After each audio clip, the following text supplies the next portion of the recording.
والعاقبۃ للمتقین والصلاة والسلام علی سید الانبیاء والمرسلین وعلی آلہ واصحابہ اجمعین، اما بعد، اعوذ باللہ من الشیطان الرجیم، بسم اللہ الرحمن الرحیم۔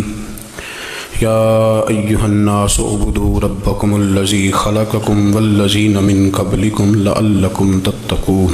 آمنت باللہ صدق مولانا العظیم وصدق رسولنا بلاغ المبین ونحن علی ذلک لمن الشاہدین والشاکرین والحمد للہ رب العالمین۔ قال اللہ تبارک و تعالی فی شان حبیبہ مخبرا وامرا، ان اللہ وملائکتہ یصلون علی النبی یا ایہا الذین آمنوا صلوا علیہ وسلموا تسلیما۔ الصلاۃ والسلام علیک یا سیدی یا رسول اللہ وعلی آلک واصحابک یا سیدی یا حبیب اللہ۔ الصلاۃ والسلام علیک یا سیدی یا نبی اللہ وعلی آلک واصحابک یا سیدی یا نور اللہ۔ اللہم صلی علی سیدنا و مولانا محمد معدن الجود والکرم وآلہ وصحبہ وعطرتہ وبارک وسلم۔ تمام تعریفیں، حمد و ثنا اللہ تبارک و تعالیٰ کے لیے۔ درود و سلام نبی اکرم نور مجسم شفیع معظم احمد مجتبیٰ جناب حضرت سیدنا محمد مصطفیٰ صلی اللہ تعالی علیہ وسلم کی ذات والا صفات کے لیے حمد و صلات کے بعد، دوستو، بزرگوں اور بھائیوں، قرآن مجید فرقان حمید میں اللہ تبارک و تعالیٰ نے فرمایا ہے اپنے بندوں کو اپنی عبادت کی طرف توجہ دلائیے، اپنے بندوں کے دلوں میں عبادت کا شوق، ذوق اور نظریہ پیدا فرمایا۔ فرمایا یا ایھا الناس اعبدوا ربکم الذی خلقکم، اے ایمان والو، اے لوگو، اپنے اس رب کی عبادت کرو جس نے تمہیں پیدا کیا ہے، والذین من قبلکم، اور ان لوگوں کو بھی پیدا کیا ہے جو تم سے پہلے تھے۔ تمہیں عبادت کا نفع یہ ملے گا لعلکم تتقون، کہ تم پرہیزگار ہو جاؤ گے۔ عبادت اس لیے کہ کرو کہ اللہ نے تمہیں پیدا کیا ہے، اور اس لیے کہ تم سے پہلے لوگوں کو بھی اللہ نے پیدا کیا ہے۔ اور پھر ارشاد فرمایا کہ الذی جعل لکم الارض فراشا، وہی رب ہے جس نے تمہارے لیے زمین کو فرش بنایا ہے، والسماء بناء، اور آسمان کو چھت بنایا، وانزل من السماء ماء فاخرج به من الثمرات رزقا لکم، زمین کو فرش بنایا، آسمان کو چھت بنایا، پھر آسمان سے پانی برسایا جس کے ذریعے پھل نکالے، اور وہ بھی کسی اور کے لیے نہیں، رزقا لکم، تمہارے رزق کے لیے، وہ بھی تمہارے رزق کے لیے۔ یہ ساری نعمتیں تمہیں دی ہیں، اب فلا تجعلوا للہ اندادا، اب تم اللہ کے ساتھ کسی کو شریک نہ بناؤ، وانتم تعلمون، اور تم جانتے بھی ہو، تمہیں خبر بھی، تمہیں پتہ ہے کہ عبادت اللہ کی کرنی چاہیے، تمہیں پتہ ہے کہ نماز پڑھنی چاہیے، تم جانتے ہو کہ نوافل ادا کرنے چاہیے، تمہیں پتہ ہے کہ سجدے آنکھیں بند کر کے جھوٹ کی زندگی جی کے، اپنے ساتھ بددیانتی کر کے، دھوکہ دے کے اپنے آپ کو دائیں بائیں اپنے آپ کو کہیں مصروف رکھ کے کچھ وقت ضائع تو کر لیتے ہو، پر تمہیں پتہ تو ہے نا کہ عبادت اللہ کی کرنی، تمہیں اس کی خبر ہے۔ فرمایا اس رب کی، دیکھیں نا، انسان پر اگر کوئی شخص نیکی کر دیتا ہے، احسان کر دیتا ہے، تو انسان اس کے سامنے پھر گردن نہیں اٹھا سکتا، یار یہ میرے مشکل وقت کا دوست ہے، اس نے میرے ساتھ نیکی کی ہے، کبھی بھی گردن نہیں اٹھائے گا، جھکا کے رکھے گا۔ تو اگر عام کوئی نیکی کر دے تو اس کے سامنے انسان کبھی گردن نہیں اٹھاتا، تو جو رب ساری نعمتیں عطا فرمائے، جو کہے کہ تیری تخلیق میں نے کی، تجھ سے پہلوں کو بھی پیدا میں نے کیا، تیرے لیے زمین کا بچھونا بھی میں نے بچھایا، آسمان کی چھت بھی میں نے لگائی، تیرے لیے زمین سے ساری اناج کو، پھل کو، کھیتیوں کو نکالا بھی تیرے لیے، اب تو اس طرح کر کہ تو میری عبادت کر، تو میری بارگاہ میں جھک جا۔ بہت سارے نشے لوگوں کو لگے ہوئے ہوتے ہیں، ہر آدمی کوئی نہ کوئی نشہ کرتا ہے، کوئی دولت کا کرتا ہے، کوئی شہرت کا کرتا ہے، کوئی اپنی تعریف کا نشہ کرتا ہے، دو چار لوگوں سے تعریف سن کے مطمئن ہو جاتا ہے۔ ناراض تو نہیں ہو گیا اس جملے سے؟ آپ کرتے ہیں لوگ دولت کا نشہ بھی، یہ جب نقصان ہوتا ہے تو بندے بیمار نہیں ہو جاتے، پیسے ڈوب جاتے ہیں تو لوگ بیمار نہیں ہو جاتے، تو اس کا مطلب یہ ہوتا ہے کہ نشہ ٹوٹ گیا ہے، اب بہک ہوئے ہیں نا تھوڑے سے تو کانپتے ہیں، تڑپتے ہیں، پریشان. نشہ ہی اسی طرح ہی کرتا ہے نا، نہیں ملتا تو پریشان ہوتا ہے. یہ سارے نشے ہیں، مختلف قسم کا نشہ. ہم مانتے نہیں اس بات کو، تسلیم نہیں کرتے، کیونکہ تسلیم کرنا بڑا مشکل کام ہے. اس کے لیے تو بڑی ساری چیزیں جو ہیں وہ دبوچ کے اور بڑی سارے رستے پھلانگ کے آنا پڑتا ہے، تو بڑا مشکل ہے ماننا، ورنہ کرتے ہیں ہم. ہمارا مزاج ہے. یہ گھومنے پھرنے کا، دنیا دیکھنے کا بھی ایک نشہ ہے، یہ بہت ساری باتیں کرنے کا بھی ایک نشہ ہے، گپ شپ کا بھی ایک نشہ ہے. دو چار لوگوں کی جب تک پگڑیاں نہ کھول لیں بعض لوگوں کو نیند نہیں آتی. یہ غیبت کا، چغلی کا، بددیانتی کا یہ بھی ایک نشہ ہے. اس پر ملا رومی رحمۃ اللہ نے بڑا کلام لکھا ہے. وہ کہتے ہیں مانگ کے کھانے کا بھی نشہ ہے، مانگ کے کھانے کا بھی نشہ ہے. وہ کہتے ہیں کہ ایک بھیک مانگنے والی خاتون تھی، تو بادشاہ کے پاس بھیک مانگنے آئی، تو بادشاہ کو پسند آ گئی، اس نے شادی کر لی. اب اس کو عادت تھی بھیک مانگ کے کھانے کی، تو وہ کنیزوں سے کہا کرتی تھی کہ فٹافٹ نہ روٹی لے کے آیا کرو، میں 2-3 دفعہ مانگوں تو پھر لایا کرو. چونکہ ایک نشہ ہے نا، تو میں مانگوں 2-4 دفعہ تو پھر. تو انسان بہت سارے نشے کرتا ہے، یہ مانتا نہیں. یہ موبائل، یہ فیس بک، یہ سارے نشے ہی ہیں. اپنی فوٹو لگا لینا، سارا دن اسی کو دیکھتے رہنا. اور بڑے بڑے سیانے بندے جو وزادار ہیں، بڑے وزادار لوگ ہیں، لیکن وہ بھی سنجیدگی کے قائل نہیں، اس طرح کے نشوں کا شکار ہیں. یہ سارے نشے ہیں جو ہم نے پال لیے. ہمارے صوفیاء، ہمارے بزرگ فرماتے ہیں کہ تم اس طرح کرو، اگر سارے نشوں سے بچنا چاہتے ہو تو سجدے کا نشہ شروع کرو، سجدے کا نشہ شروع کرو. یہ نا اقبال کہتے ہیں عطار ہو، رومی ہو، رازی. آپ بات کو سمجھیں، عطار ہو، رومی ہو، رازی ہو، غزالی ہو، کچھ ہاتھ نہیں آتا بے آہ سحر گاہی. کہتے ہیں بہت بڑا صوفی ہو جیسے فرید الدین عطار تھے، بہت بڑا تصوف کا امام ہو جیسے امام غزالی تھے، بہت بڑا تفسیر کا استاد ہو جیسے امام رازی ہو. عطار ہو، رومی ہو، رازی ہو، غزالی ہو، پر کچھ ہاتھ نہیں آتا بے آہ سحر گاہی. اگر سویرے اٹھ کے روتا نہیں نا اللہ کی بارگاہ میں، اگر تہجد نہیں نہ پڑھتا، تو کچھ ہاتھ نہیں آتا بے آہ سحر گاہی. پھر اس کو کوئی چیز نصیب. میری بات کی سمجھ آئی آپ حضرات؟ جب تک آپ سویرے نہیں اٹھتے، آپ اللہ اللہ نہیں کرتے، آپ کو نوافل کا چسکا نہیں، عبادت کا مزہ نہیں. فرمایا میری عبادت کرو، یہ شوق پیدا کرو، میں نے تمہیں پیدا کیا ہے. ہم لوگوں کے نشے، مختلف نشے، بڑا عجیب رنگ ہے. محفل کی صدارت کرنے والے بڑے پیر صاحب، بڑے القابات، ہو بیچ میں سے بندہ تلاش کرنے سے بھی نہیں مل رہا، اتنے بڑے لقب ہیں اس کے. لیکن وہ ساج سنور کے 2.5 گھنٹے بیٹھا رہا محفل میں، اور نماز کا وقت آیا تو اس نے مختصر سی پڑھی، وہ نکل گیا. ہلکے سے سجدے کیے. او اتنا بڑا عشق رسول نعت خواں، او ہو کیا بات ہے. اور عشق رسول کا بہت بڑا پیغامبر، بہت بڑا مبلغ. وہ بیچارہ سمجھ نہیں سکا کہ اللہ کے رسول نے فرمایا تو نماز پڑھ میری آنکھیں ٹھنڈی ہو جائیں گی. تو یہ نشے کے عادی تو ہیں پر حقیقت کے قائل نہیں ہیں. یہ بس ٹھیک ہے خوابوں کی دنیا میں لوگ زندہ ہیں، پر جن کو یہ جو نشہ تھا نا عبادت کا، یہ میرے رسول پاک کی چاہت ہے، یہ میرے نبی کریم علیہ السلام کی. آپ دیکھیں نا حضور مہینوں جا کے غار حرا میں بیٹھتے. کیا وہاں تبلیغ کرتے تھے؟ کوئی کتاب لکھتے تھے؟ رسول کریم علیہ السلام مہینہ رہتے غار حرا میں. کوئی نہ مجھے دیکھے، کوئی نہ مجھے ملے. حضور یہاں کیا ہے؟ فرمایا میں اپنے رب کی عبادت کروں گا. نبی کریم علیہ السلام نے سجدوں کے ساتھ پتھروں اور پہاڑوں کو آباد کر دیا، سجدوں کے ساتھ. آپ کا سجدہ آپ کو بہت ساری چیزوں سے چھڑا لیتا ہے، یہ بہت ساری جگہوں سے جھکنے سے بچا لیتا ہے.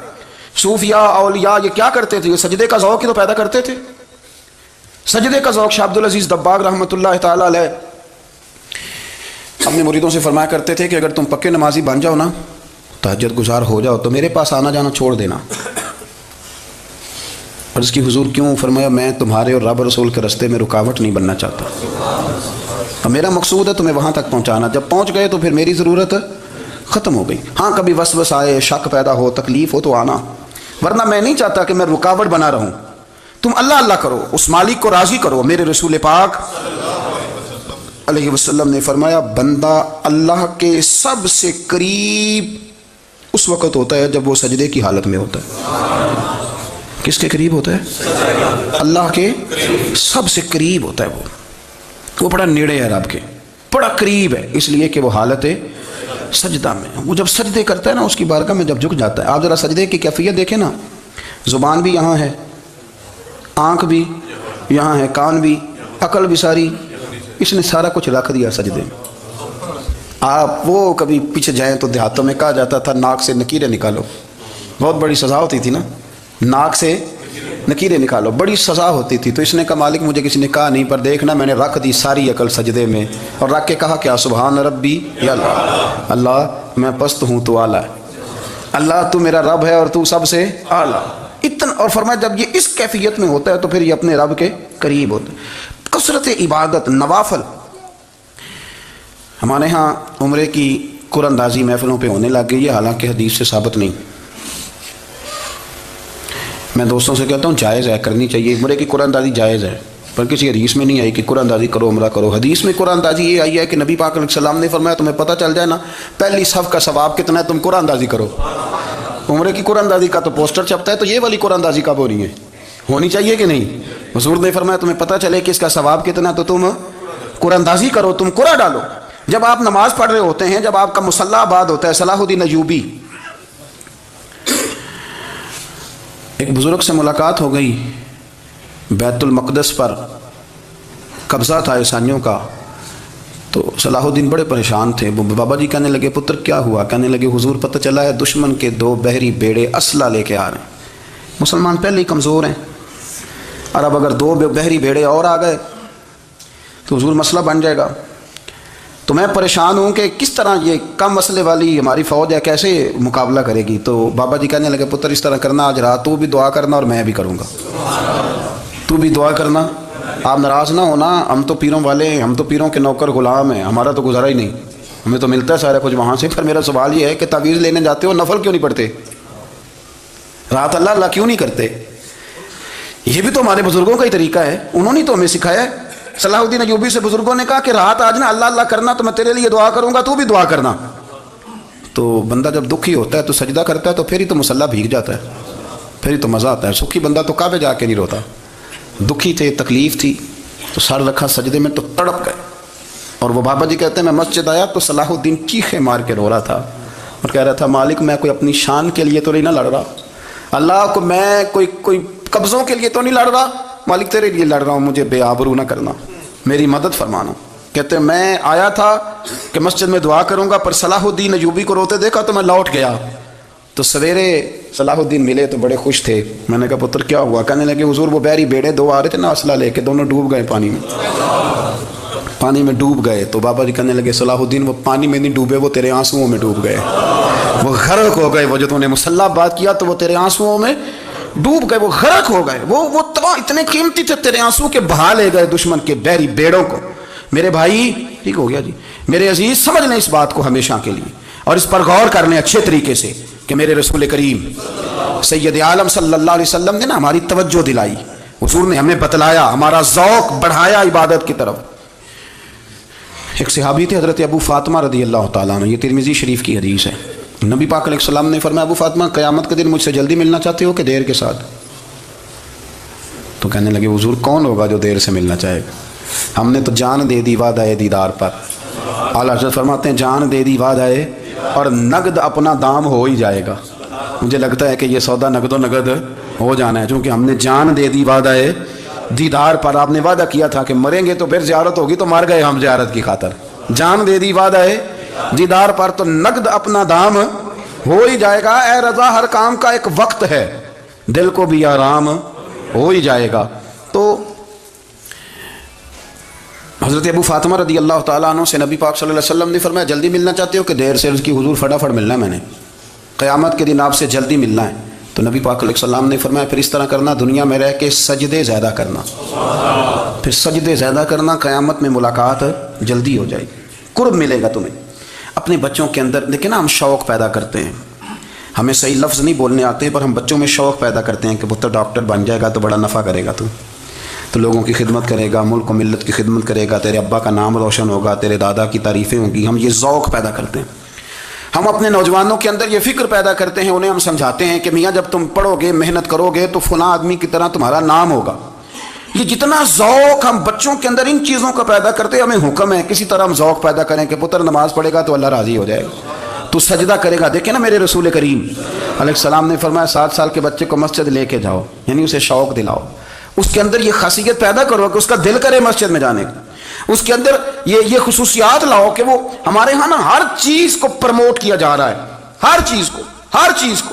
یعنی سر سنگیت سکھانے کے لیے اکیڈمیاں بن گئی ہیں، ہر شے پروموٹ ہو رہی ہے، عبادت کا جذبہ کم ہوتا جا رہا ہے، اللہ اللہ کا ذوق ہمارے اندر نہیں رہا۔ اور اتنا مشکل ہم نے اپنے لیے بنا لیا ہے کہ وہ بندہ جو بڑی زبردست مذہبی گفتگو کر رہا تھا اور تگڑی بات کر رہا تھا، کیا بات ہے، لیکن نماز کے بارے میں کمزوری دکھا جاتا ہے، نوافل کے بارے میں وہ چپکے سے نکل جاتا ہے۔ امام احمد بن حنبل رحمۃ اللہ تعالیٰ علیہ، مسند امام احمد بن حنبل 14 جلدوں میں ہے مارکیٹ میں، اور مجھے تو خیر پسند ہی پڑی ہے، میں نے تو کئی دفعہ پڑھی ہے۔ اور کیا بات ہے امام احمد بن حنبل کی، کیسے تگڑے قسم کے محدث تھے اور اللہ نے کتنا انہیں اعزاز عطا فرمایا ہوا تھا۔ یہ کوڑے بھی کھاتے تھے دین کی خاطر، سارا کرتا لہو سے بھر بھی جایا کرتا تھا، بڑا اعزاز والا شخص تھے، بڑے اعزاز والے، حدیثیں جمع کرنا، حدیثیں لکھنا، حدیث پڑھانا، سارا دن رہتے تھے، کہہ سکتے تھے کہ میں کر تو رہا ہوں کام، اور حدیث بھی موجود ہے کہ عالم عابد سے افضل ہوتا ہے، پر اس کے باوجود امام احمد بن حنبل رحمۃ اللہ علیہ 300 نفل فرض نمازوں کے علاوہ پڑھا کرتے تھے، 300 نوافل روز پڑھا کرتے تھے۔ ان کے بیٹے نے کہا ابا جی مکان خریدنا ہے تو کوئی جگہ کہاں کر کے لوں، بہت ساری آبادیاں، تو فرمایا پتر وہاں لینا جہاں مسجد قریب ہو۔ میرے رسول کریم سید عالم صلی اللہ علیہ وسلم اتنا پسند کرتے مسجد کو، اتنا پسند کرتے نماز کو، کہ رسول کریم صلی اللہ علیہ وسلم تہجد کی نماز بھی پڑھتے، پھر حضور فجر کی نماز بھی پڑھتے، نبی پاک وتر کو الگ کر کے پڑھتے، عشاء کے ساتھ نہیں پڑھتے۔ یہ تو ہم اس لیے اجازت دی ہمارے بزرگوں نے کہ بعد میں اٹھے گا کون علیحدہ وتر پڑھنے کے لیے، عشاء کے ساتھ پڑھ لیں، وتر پڑھتے، تہجد پڑھتے، فجر پڑھتے، اشراق پڑھتے، چاشت پڑھتے، پھر مغرب کی نماز کے بعد 6 رکعت اوابین پڑھتے، پھر رات کو صلاۃ اللیل پڑھتے۔ سیدہ عائشہ صدیقہ کہتی ہیں زمانہ سو جاتا اور میرے رسول مصلی بچھا کے کھڑے ہو جاتے، او یار کھیتی باڑی کر کے نہیں، محنت مزدوری کر کے نہیں۔ جناب عائشہ کہتی ہیں میں یہ بھی دیکھتی کہ حضور ایک آیت شروع کرتے تو ساری رات اسی کو پڑھتے، اور میری نظر جاتی تو قدم مبارک پہ ورم آ جاتا۔ یار نماز پڑھ کے اتنی مشقت کر کے، اتنی جد و جہد کر کے ورم آ گیا، یا رسول اللہ اتنی محنت کیوں کرتے ہو؟ فرمایا افلا اکون عبدا شکورا، کیا میں اپنے رب کا شکر گزار بندہ نہ بنوں؟ صحابہ کا ذوق عبادتوں کا، ریاضتوں کا، تلاوتوں کا، طبیعت ہے ان کی، وہ ایک دوسرے کو، حضرت مولا علی شیر خدا کرم اللہ تعالیٰ وجہہ الکریم کے زمانے میں روم کے بادشاہ نے کہا یار یہ مسلمانوں کا پتہ تو کرو، یہ آخر کیوں اتنے زیادہ مجاہد ہیں؟ اس زمانے میں جاسوس بھیجنے کا مزاج تھا، اب تو جاسوس پکڑا جاتا ہے، اب تو جاسوس اور جاسوسی کا شوق ویسے آج بھی ہے۔ عرض کروں تھوڑی سی بات اس عنوان سے، پتہ کیا ہمارا مسئلہ ہے؟ ہم جہاں جاتے ہیں نا وہاں تھوڑی خوشبو سونگنے کی کوشش کرتے ہیں، وہ کیا ہے تو یہ کیا ہے تو ادھر کیا ہے تو تھوڑا سا ادھر کیا ہے۔ میرے رسول پاک پڑھیے درود شریف، سارے پڑھیے ذرا زور سے، صلی اللہ تعالی۔ نبی پاک علیہ السلام نے فرمایا جاسوسی نہ کرنا ورنہ تم بندوں کو خراب کر دو گے، اور فرمایا اس طرح نہ ہو کہ تم کسی کے آپ کھول نہ نکلو تو تمہارے پہلے کھول جائیں۔ یہ جو ذوق ہے نا یہ ختم کریں، چھوڑیں، مطلب آپ کس چکر میں پڑے ہوئے ہیں، اتنی زیادہ توجہ کرنے کی کیا ضرورت ہے؟ اپنے کام سے کام رکھیں، اس میں بندہ تھوڑا سا نا آسان رہتا ہے۔ یہ جو بہت زیادہ ٹٹولنے والے لوگ ہوتے ہیں نا وہ بیچارے پھر عمر ٹٹولتے ہی گزار دیتے ہیں، اس لیے کہ مزاج ہی بہت پکا ہے، بوری کا منہ کھول کے اندر تک ہاتھ ڈالنا، تو پھر کئی دفعہ سامنے سے بچھو بھی لڑ جاتا ہے، خرابی ہوتی۔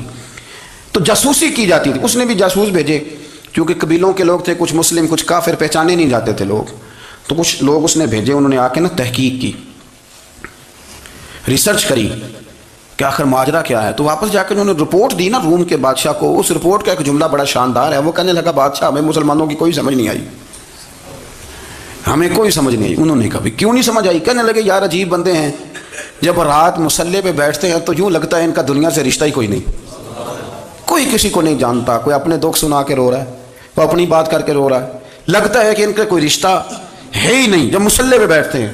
اور فرمایا جب سویرے یہ جہاد کرنے نکلتے ہیں تو لگتا ہے ان سے زیادہ دلیر ہی کوئی نہیں۔ حالانکہ جو مسلوں پہ رونے دھونے کے لوگ ہوتے ہیں وہ کئی دفعہ جہاد میں کام نہیں کرتے، لیکن عجیب لوگ ہیں کہ رات کے راہب ہیں، دن کے مجاہد ہیں، کوئی سمجھ نہیں آتی۔ میرے عزیز ان لوگوں نے مصلی آباد کر کے رکھا، تلاوتیں ان کا ذوق رہی، منظر روز پڑھنا، اسباق پڑھنا، وظائف پڑھنا، یہ ان کا ذوق رہا۔ اعلیٰ حضرت بریلوی رحمۃ اللہ نے 1000 کتاب لکھی ہے، لیکن الوظیفۃ الکریمہ کے نام سے جو وہ صبح و شام وظائف پڑھتے تھے وہ الگ انہوں نے ان کو بیان کیا، پابندی کے ساتھ اپنی اللہ اللہ کرتے تھے۔ شیخ شہاب الدین سہروردی رحمۃ اللہ علیہ اس پر ایک بندے نے اعتراض کیا، اس نے کہا جی آپ کس قسم کے صوفی ہیں، مرید بیٹھے ہیں اور آپ وہاں نفل پڑھ رہے ہیں؟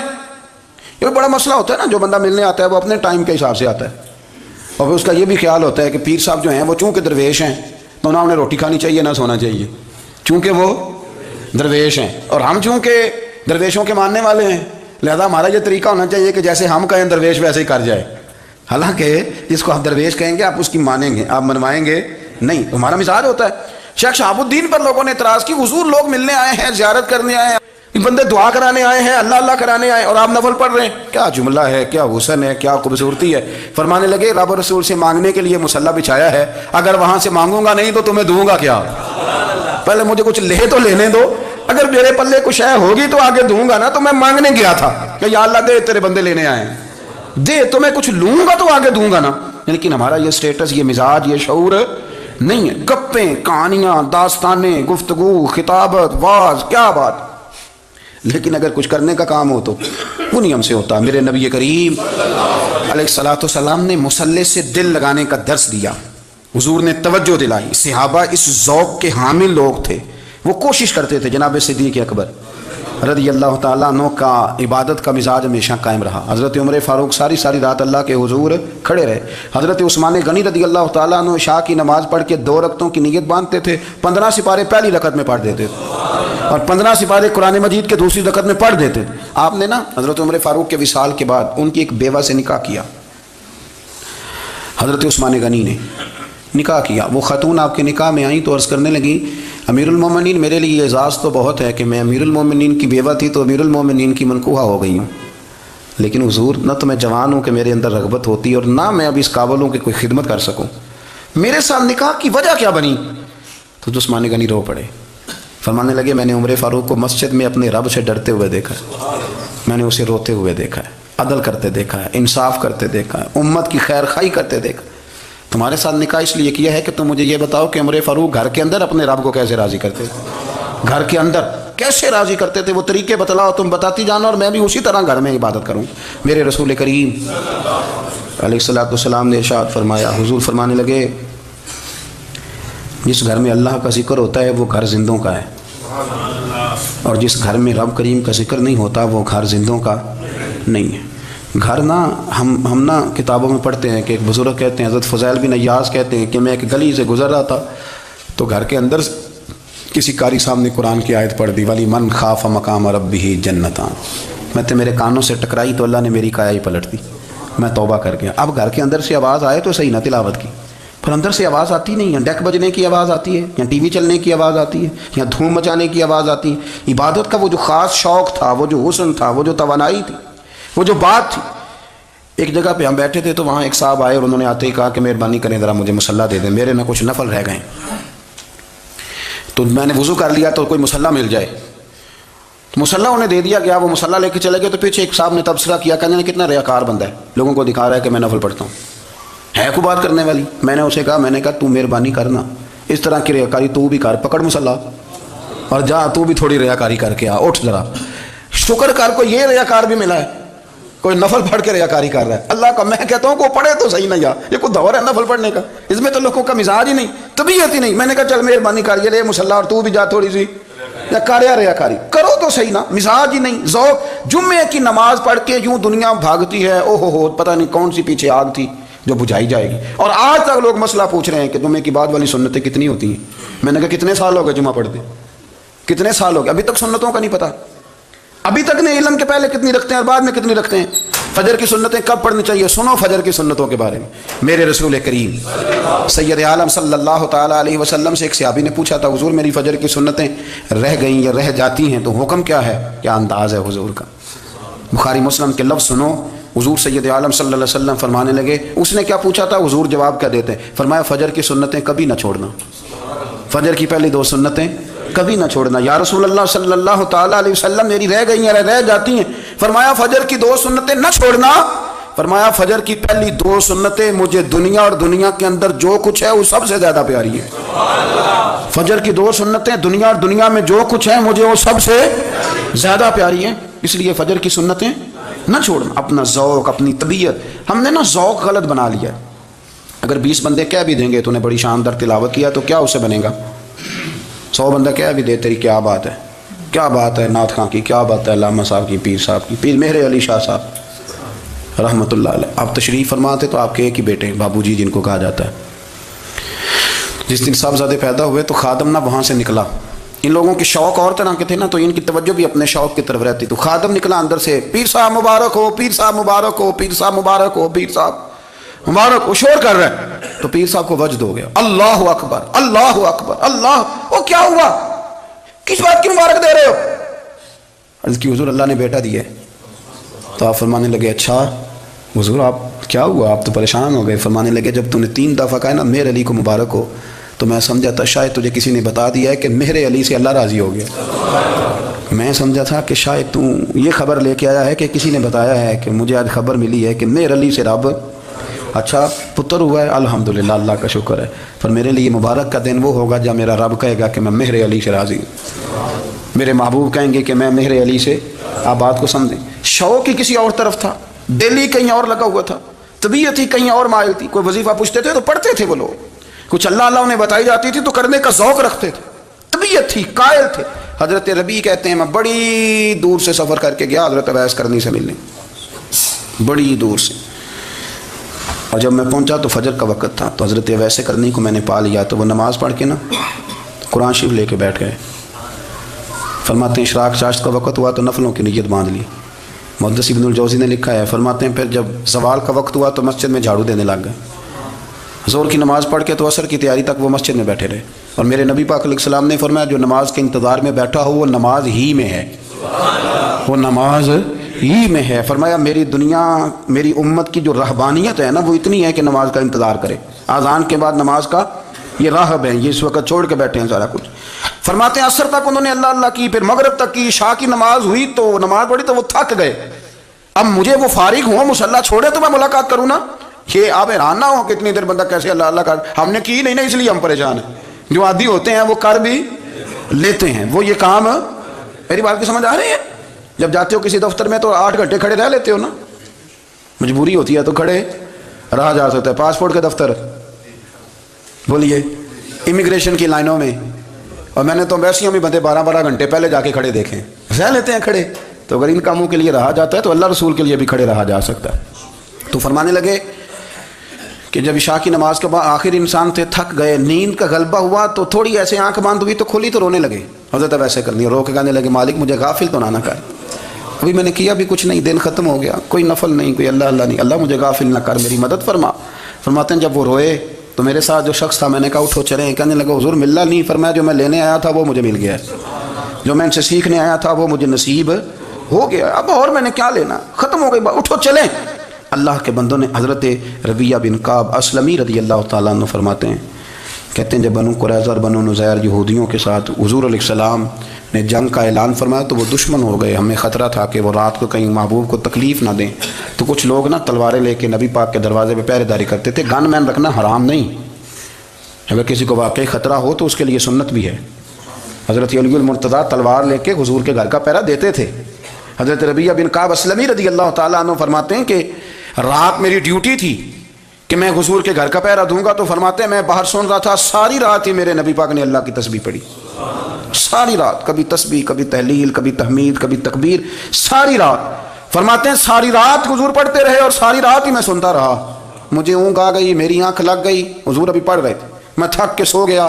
اور فرماتے ہیں جب میری آنکھ دوبارہ سے کھلی تو میرے کانوں میں پھر کوئی چیز گونجی تو میں نے کان لگایا تو میرے حبیب ابھی بھی اللہ کو یاد کر رہے. ساری رات حضور رب کی عبادت کرتے. اسی لیے تو کہا یا ایھا المزمل قم اللیل الا قلیلا، حبیب ساری رات تو نہ جاگا کر، تھوڑا آرام بھی کر لیا کر. میرے بھائی اپنا مصلی، اپنی عبادات، اپنے وظائف، اللہ اللہ جو آپ نے کسی سے سیکھی ہے اس کو کبھی کمزور نہ ہونے دیں. شجرہ شریف جو کسی بزرگ سے آپ لے لیتے ہیں تو کیا رسم ہے کوئی؟ اس پہ کچھ لکھا ہوتا ہے، وہ پڑھنے کے لیے دیا جاتا ہے. اس پہ لکھا ہوتا ہے کہ یہ اللہ اللہ آپ نے کرنی ہے. ساری زندگی کسی اسکول میں داخل ہو گئے اور وہاں جا کے آپ نصاب ہی نہ پڑھیں، کتاب ہی نہ کھولیں تو پاس ہو جائیں گے؟ تو کہتے ہیں میں 20 سال جاتا رہا ملا کچھ نہیں. تو آپ نے لیا کیا ہے؟ ایک اتنی سی کتاب تھی، اس کو تو کھول کے آپ دیکھ نہیں سکے، اس کے وظائف تک تو رسائی نہ ہوئی. اس لیے کہ اللہ اللہ کرنا مشکل ہے اور تصویر کھنچانا یہ آسان کام ہے. تو جو آسان ہے اس طرف ہماری توجہ لگی رہتی ہے اور جو مشکل ہے اس طرف ہم ذوق پیدا نہیں کرتے. یا ایھا الناس اعبدوا ربکم الذی خلقکم والذین من قبلکم لعلکم تتقون. اے لوگوں اس رب کی عبادت کرو جس نے تمہیں پیدا کیا اور تم سے پہلوں کو پیدا کیا، اس لیے عبادت کرو کہ تم پرہیزگار ہو جاؤ گے. مالک سمجھنے کی توفیق عطا فرمائے.